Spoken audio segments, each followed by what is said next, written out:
আমি অ্যাডভোকেট শাহনাজ সুলতানা সুমা। আজকে যে বিষয়টা নিয়ে কথা বলবো সেটা হচ্ছে যে হিজরতের সম্পত্তি নিয়ে।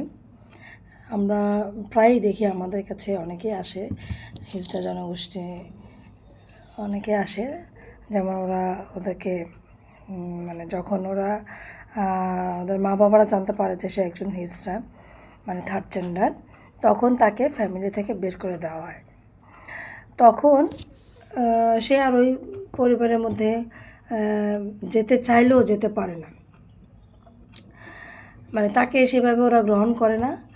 যে কোনো অনুষ্ঠানে ওদেরকে আর ইনভাইটও করে না বা কোনো খোঁজখবরই নেয় না। সবচেয়ে বড় কথা সেটা হচ্ছে যে ওদেরকে সম্পত্তি থেকে পর্যন্ত বঞ্চিত করা হয়। তো এখন যেটা আমি বলতে চাচ্ছি সেটা হচ্ছে যে আমাদের যে হিজড়া জনগোষ্ঠী, মানে থার্ড জেন্ডার, ওরা ওদের সম্পত্তি অবশ্যই পাবে। এবং আমরা যেমন মুসলিম আইনে ছেলেরা পায় 2 ভাগ, মেয়েরা পায় 1 ভাগ, তার মধ্যে হিজড়া জনগোষ্ঠীরা ওরা কিন্তু পাবে 2 ভাগ।